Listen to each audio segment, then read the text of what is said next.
Et bah j'ai adoré. J'ai vraiment aimé ce film. Pour moi, je dois dire que c'est quasiment l'un de mes Marvel préférés. Et je dois dire que c'est peut-être l'un des meilleurs, voire le meilleur Avengers. Ouais, j'ai bien dit Avengers.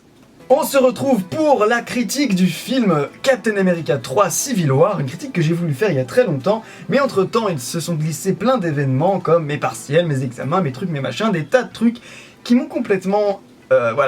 mis des bâtons dans les roues pour faire cette critique. Et donc le film je l'ai vu il y a assez longtemps, mais j'ai quand même envie d'en parler parce que pour moi, mon dieu, j'ai vraiment adoré ce film. Et j'ai fait une critique sur Deadpool, puis une critique sur Batman vs Superman, donc voilà, je trouve ça bien d'essayer de revoir un petit peu tous les films qui sont un petit peu les nouveaux comics de 2016, ceux qui vont arriver ensuite avec Suicide Squad. Donc je pense que il faut quand même donner un peu, rendre justice à ce film qui pour moi était très réussi. Bon, je vais aller en plus en détail ensuite, mais d'abord, dans l'ensemble, j'ai trouvé que ce film était très bon parce qu'il se tenait à lui-même et en même temps était une bonne suite des Avengers. Parce que vraiment, véritablement, il y a un feeling Avengers dans ce film, et c'est vraiment pas quelque chose de fou de dire ça, c'est quelque chose de très sensé dans la mesure où c'est un Avengers. Il y a les Avengers, certes, c'est pas la même construction, c'est pas le même schéma avec un grand méchant à la fin ou une armée de petits sidekicks, qu'il faut buter, mais ça reste un Avengers. Et justement, parce que ça diffère des autres schémas narratifs auxquels on avait été habitués dans les précédents Avengers, c'est ça qui est cool. Bien, donc le film pour moi, il avait cette qualité d'être un bon film d'action et même un plutôt bon film en général, et en même temps une bonne continuité de l'univers Marvel et un bon développement. Donc, moi d'abord, on va procéder point par point, hein. Je vais parler un peu de l'histoire. J'ai trouvé que l'histoire était intéressante et justement, je vais reprendre un petit peu ce que je viens de dire, elle changeait beaucoup de ce qu'on a pu connaître des autres films Marvel, des précédents Avengers, parce que ici on a une histoire par exemple, et j'y reviendrai un petit peu plus tard, mais qui n'a pas forcément la même structure narrative et qui n'a pas le même schéma actantiel. Il n'y a pas un opposant, il n'y a pas un antagoniste qui fait d'ailleurs partie de la grande trame qu'on est en train de se bouffer avec Loki, Thanos depuis le début, hein, si vous voulez. Non, là c'est un petit peu à part, c'est une intrigue qui est vraiment très constituée, qui se constitue elle-même, elle n'a pas besoin vraiment, elle est assez indépendante, et je trouve que c'est bien ça. Et ça n'empêche pas le film d'être cohérent et de répondre un petit peu aux événements qui lui ont précédé, comme ils le font d'ailleurs assez habilement dans le film, en montrant en avant, en mettant en avant des événements qui sont passés, des destructions à New York, destructions en Ségovie, ou je sais pas quoi, Ségovia, ou Sokovie, voilà, dans Avengers 2, donc voilà, j'ai trouvé que c'était très bien dosé. Et donc l'histoire pour moi, elle était bien nourrie, avec des personnages qui finalement, et j'y reviendrai ensuite, n'étaient pas vraiment c'était pas indigeste, quoi, c'était pas... je trouve que chaque personnage apportait un petit peu sa pierre à l'histoire, même si, dans toute proportion gardée, bien sûr, hein. Et je trouve que l'histoire en elle-même se tenait d'un bout à l'autre, de A à Z. Voilà, pour moi ça c'était réussi. Deuxième point, et peut-être en fait le truc le plus intéressant, c'est les enjeux du film. Parce que ce qui a été mis surtout en avant, c'est pas forcément la puissance de l'action, les effets ou je sais pas quoi, ou par exemple l'antagoniste, ou la grande progression finale, la progression de l'histoire dans la saga Avengers, la saga Marvel, de l'univers Marvel au cinéma, mais là c'est davantage les enjeux qui concernent les enjeux politiques, mais aussi les enjeux relationnels, quoi, entre les différents membres des Avengers, les enjeux émotionnels aussi, les sentiments entre différents personnages, que ce soit de l'amitié, que ce soit tout ça est vraiment très intéressant parce que justement ça renouvelle un petit peu les enjeux qu'on avait jusqu'à présent. Et je trouve que ça donne du concret un petit peu. On a quelque chose qui est intéressant, il y a un vrai débat. Et je trouve que là où il y avait... Je vais pas trop faire de comparaison avec Batman vs Superman, mais quand même, je vais faire là, pour le coup, je vais en faire une petite. Là où j'ai trouvé que les enjeux qui constituaient la lutte, qui étaient au fondement de la lutte entre Batman et Superman, n'étaient pas très clairs. Franchement, oui, d'accord, Batman, il veut arrêter Superman parce qu'il pense qu'il peut être dangereux, mais... Superman n'aime pas Batman parce qu'il pense qu'il peut être dangereux. Vous voyez, c'était pas très clair et franchement leur combat n'avait pas de sens. Mais là pour le coup le combat il a du sens.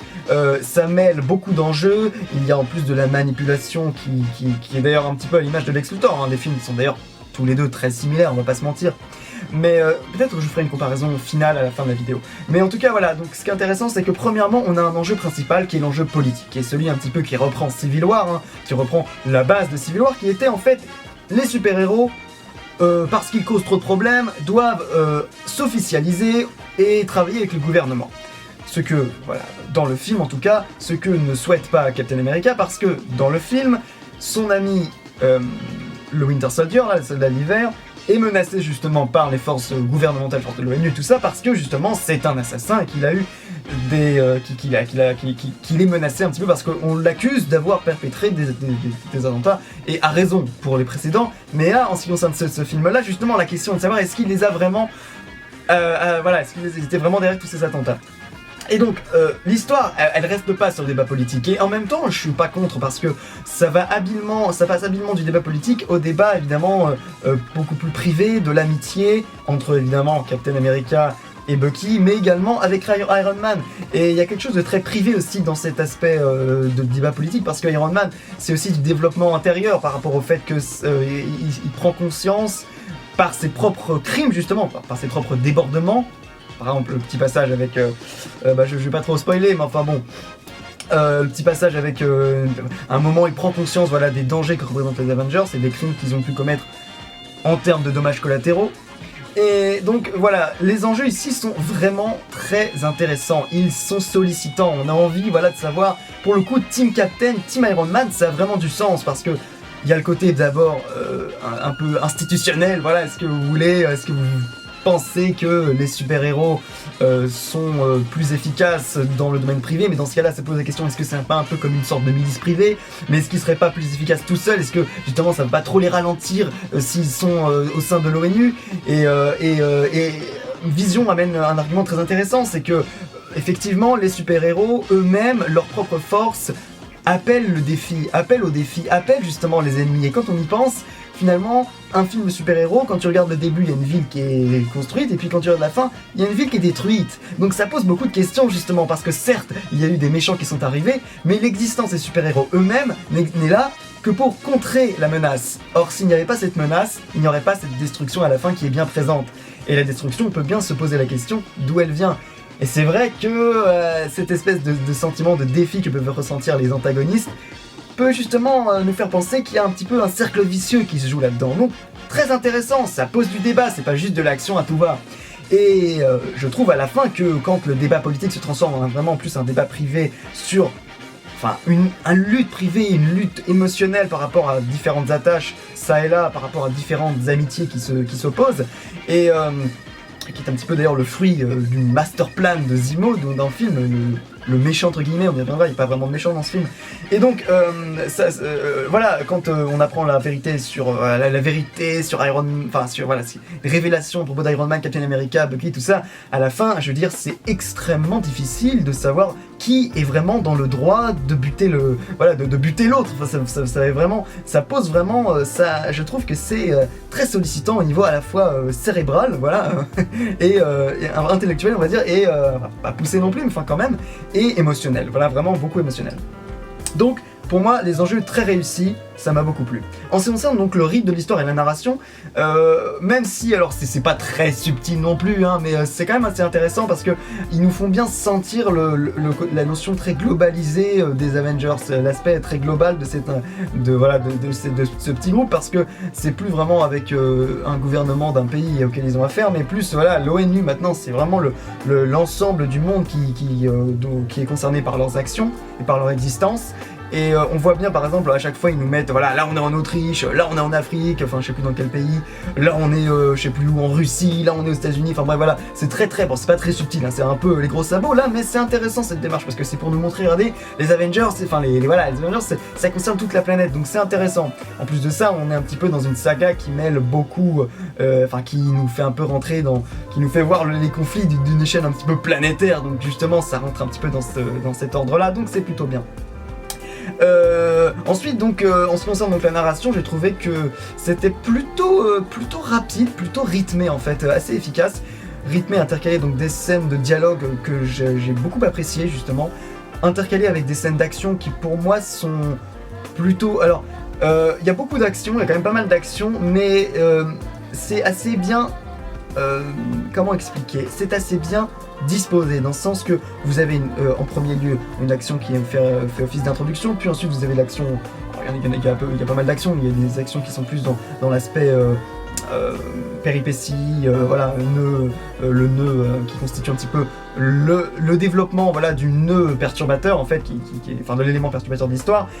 avec Bucky, tout ça. Puis ensuite vous avez le climax, soit tout simplement l'apogée avec une sorte de, voilà, de réunion, la big battle entre tous les Avengers. Et puis ensuite vous avez le dénouement, des actions dénouement, et à chaque fois intercalé avec je trouve, des interactions très intéressantes entre chaque personnage, et c'est ça qui est intéressant. Par rapport donc aux personnages plus spécifiquement, d'abord je parlais du méchant, et enfin des méchants entre guillemets, parce que ce film réussit à constituer une histoire qui ne comporte pas vraiment de méchant pur. C'est-à-dire que vous n'avez pas un méchant qui est juste là pour faire le mal ou qui a des mauvaises intentions. Et je trouve que c'est très moderne, c'est une façon très moderne d'aborder les histoires, parce que enfin disons pas forcément moderne mais très adulte, parce que souvent quand on est enfant on nous enseigne, voilà, qu'il y a des méchants, et ensuite c'est pas très compliqué pour les gentils d'exister parce qu'ils sont là, pourquoi ? Eh ben pour buter les méchants, ou stopper les méchants. Or, c'est beaucoup plus difficile de constituer un gentil, entre guillemets, un héros, dont les motivations n'ont pas besoin d'un méchant, d'un antagoniste. Et justement, c'est d'autant plus dur de créer un antagoniste dont les motivations ne concernent pas le mal, détruire les méchants, tout ça, qui part vraiment de quelque chose de sensé, de concret, de quelque chose que l'on peut comprendre, pas forcément justifié, mais quelque chose que l'on peut comprendre. Donc là c'est un petit peu le cas, voilà, il y a Zemo, je développe pas trop pour vous laisser un peu de suspense, même on peut voir un petit peu Bucky peut être vu comme un méchant, les oppositions sont assez habiles, et les différentes intrigues qui coïncident dans le film font en sorte que les différents personnages qui s'opposent dans l'histoire,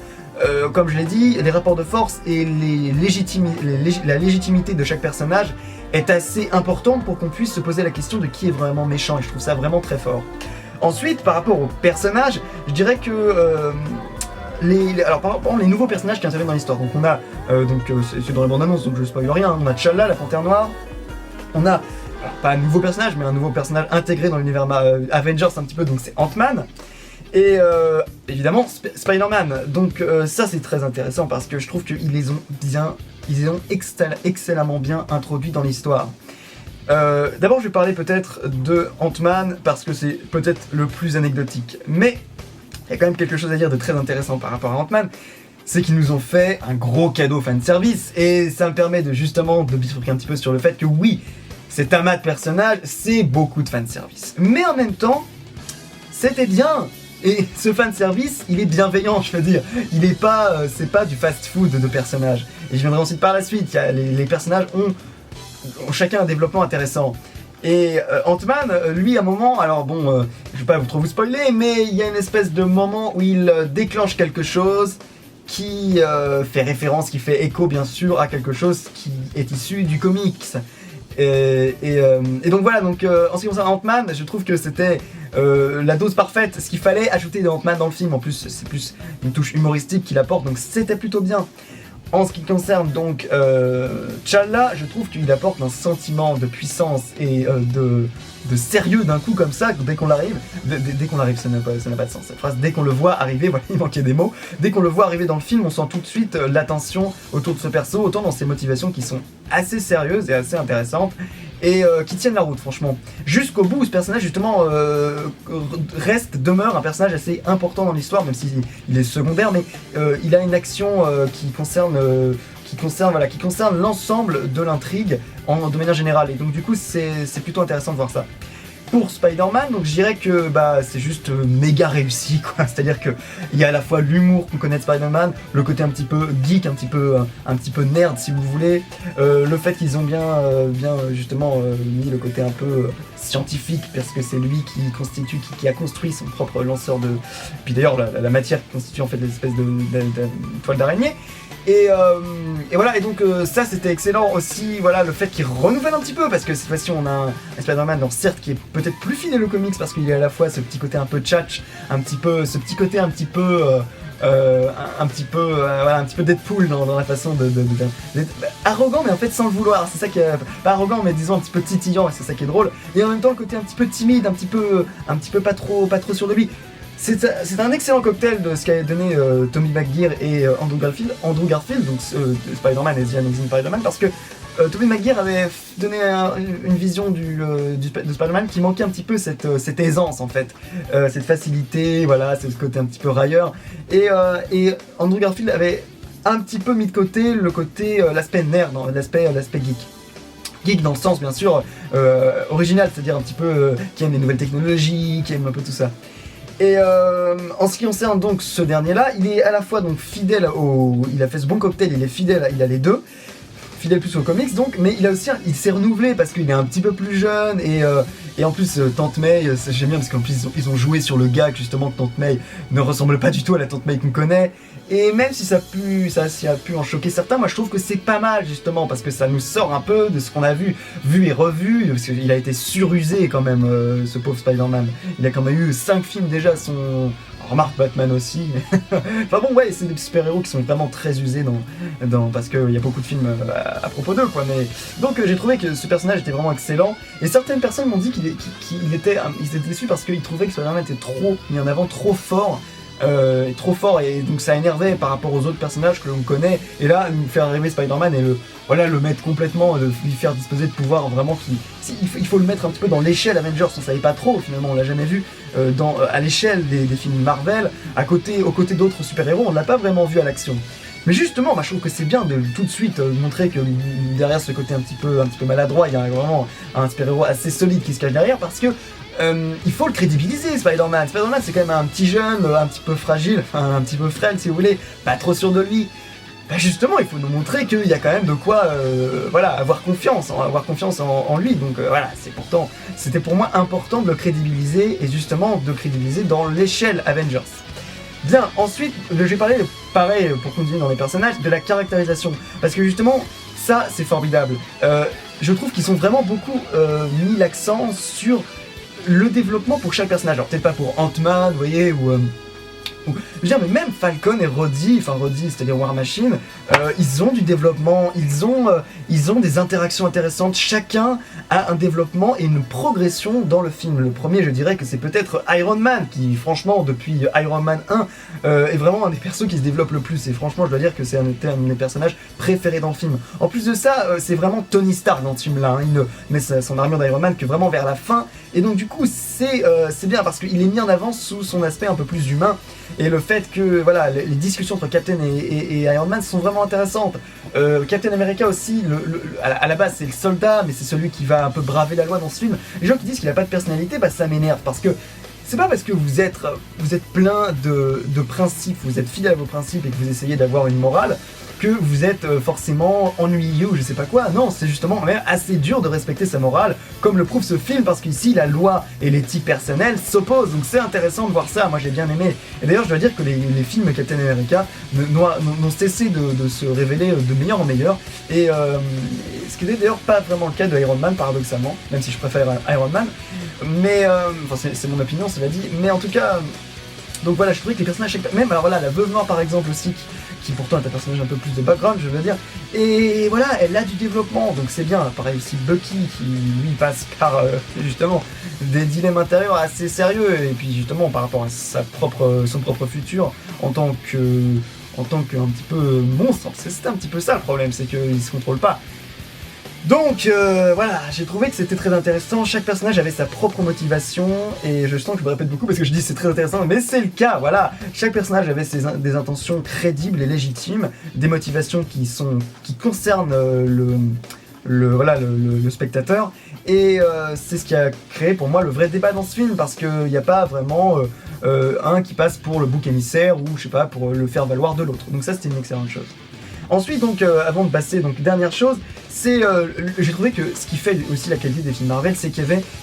un très bon dosage de l'humour. Vous avez par exemple des scènes avec Vision qui fait la cuisine, c'est un détail, donc voilà, je peux vous le révéler, qui fait la cuisine, enfin bon voilà, des moments où on voit Captain America qui embrasse une nana, et d'ailleurs ce moment est très drôle parce que il y a un côté très très absurde, enfin pas très absurde mais vraiment tourné en dérision, et le fait aussi que on est là en se disant bon voilà c'est le moment obligatoire de tous les films, mais ils le font un petit peu sentir un petit peu comme ça, donc il y a une sorte de quatrième mur qui est brisé aussi, d'ailleurs physiquement, concrètement il est un petit peu brisé. Quand en fait Captain America se retourne vers ses potes qu'il regarde assis comme ça dans une voiture, c'est clairement le fait que là ils ont regardé, c'est comme s'ils regardaient un film en fait, ils regardaient Captain America emballer la nana à la fin du film, c'est vraiment très très bien fait, donc c'est drôle, et ça n'empêche pas que le film a un accent très sérieux quand il le faut. Il y a donc à l'apogée du film, il y a le combat avec tous les super-héros, voilà, c'est la grosse bataille, c'est très drôle, c'est très fun, il y a vraiment un immense plaisir à regarder cette bataille. Et après, vous avez la bataille de la résolution dans le schéma donc, narratif, hein, le moment où c'est la résolution de l'enjeu principal, et c'est très sérieux, c'est très grave, l'ambiance et l'atmosphère est complètement dépourvue, c'est complètement débarrassé de ce qui faisait aussi le charme de l'humour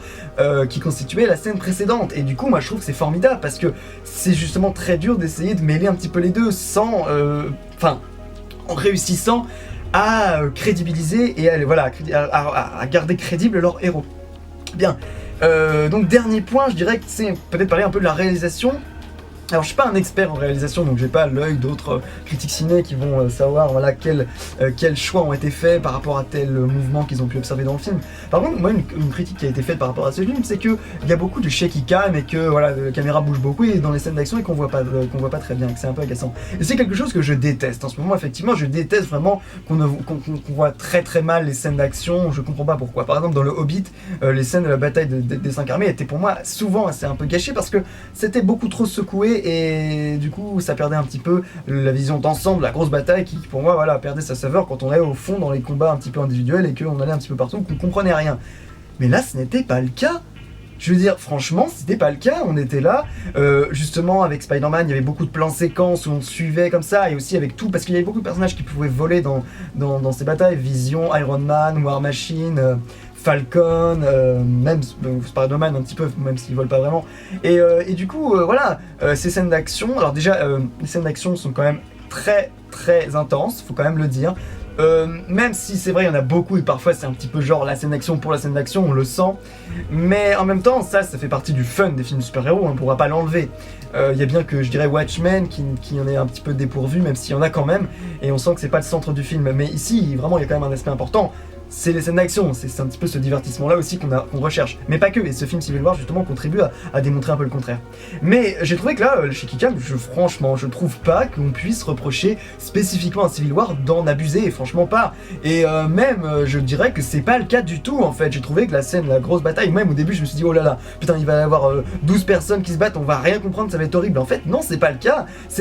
et il y a plein de, voilà, le moment où par exemple la super référence à Star Wars qui était juste excellente. Et on le suit justement un petit peu comme ça avait été filmé dans Star Wars, avec ce côté un petit peu comme si on était un vaisseau spatial, enfin un petit speeder, c'était génial ce truc là, c'était excellent. Donc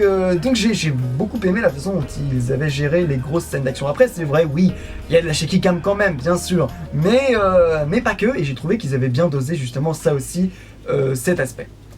Donc enfin, je vais terminer, ce serait un peu ma conclusion. Bon, est-ce qu'on le compare un petit peu à Batman vs Superman? Techniquement, quand vous y réfléchissez un petit peu, c'est quasiment les mêmes enjeux et la même structure narrative. Vous avez deux super-héros qui sont très emblématiques, qui s'opposent autour de débats, au départ d'un débat, qui ensuite va s'avérer un petit peu obsolète, parce que les deux héros vont devoir se retrouver sur autre chose. Les deux héros sont menés à se combattre parce que il y a une espèce de tierce personne qui ajoute une sorte de manipulation, ajoute un agent manipulateur un peu dans l'histoire, et qui fait que les deux personnages vont être menés un petit peu contre leur gré à se battre. Et c'est pareil, Lex Luthor Zemo fonctionne de la même façon. Voilà, Iron Man est beaucoup plus Batman, et donc Superman est beaucoup plus donc Captain America, j'ai eu un bug. Quoique en fait non, c'est un petit peu plus compliqué parce que, alors bon, Superman incarne cette espèce de loi un petit peu, mais aussi de cette espèce de loi qui peut outrepasser un petit peu le cadre de la planète Terre et qui peut justement être un petit peu dangereuse. Ce que reproche justement Iron Man, qui est là en disant à Captain America, si vous faites ce que vous voulez, vous risquez de créer des dommages collatéraux très importants. C'est pas exactement le même débat parce qu'évidemment on n'est pas à la même échelle de pouvoir également, mais quand même c'est un petit peu au cœur du truc, on touche à la même chose. Mais qu'est-ce qui fait la réelle différence? Eh bien tout simplement c'est que le film était beaucoup mieux dosé, beaucoup mieux construit, les enjeux étaient mieux mis en avant, alors que dans Batman vs Superman il y avait beaucoup quand même de prétention dans ce qu'il montrait en fait. Et aussi les personnages, les petits caméos, et pourtant ce n'était que des caméos, alors que dans Civil War c'est carrément plein de personnages et beaucoup plus qui interviennent dans le film, eh bien les caméos étaient mal gérés dans Batman vs Superman, parce qu'ils n'arrivaient qu'un petit peu comme un cheveu sur la soupe, quoi. On savait pas trop pourquoi, et même au niveau de l'apparition de Flash par exemple dans Batman vs Superman, eh bien on sait pas pourquoi, pourquoi, je veux dire, bien sûr on comprend que c'est par rapport à Injustice, voilà, Darkseid, j'en dis pas plus, mais tous ces flashbacks dans Batman vs Superman sont extérieurs à l'histoire, alors que dans Civil War, tous les personnages apportent quelque chose pour l'histoire, ce qui constitue l'essence du film, ce qui constitue un film complet. Et c'est justement ce qui fait la valeur de Civil War. Il propose un contenu intéressant et du fun, énormément de fun, et en plus de ça, voilà, des enjeux qui sont très sollicitants, autant sur le plan intellectuel que sur le plan émotionnel, et en plus de ça c'est différent, c'est un truc, une matière différente, c'est quelque chose qui fait que ce film est à la fois une bonne continuité dans Marvel, en plus qui crée de la progression, parce que oui, la séparation des Avengers, elle est là, elle est présente, et là pour le coup, il faudra y revenir au prochain film. Donc voilà, je pense que c'est quand même assez intéressant, ce film n'est pas qu'un spectre dans la saga Marvel, et voilà, il apporte quand même bel et bien une bonne progression, même si effectivement il n'y a pas tant de progression en ce qui concerne la grande saga contre Thanos et vers Infinity War bien sûr. Mais enfin voilà chers amis, donc c'est un petit peu là-dessus que je terminerai cette critique, donc dites-moi ce que vous avez pensé de ce film. Moi pour le coup j'ai vraiment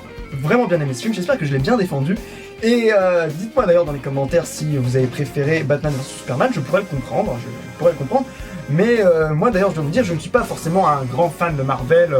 contre DC, hein. Moi j'adore les deux, même si je dirais peut-être qu'à la base je préférais Marvel, mais que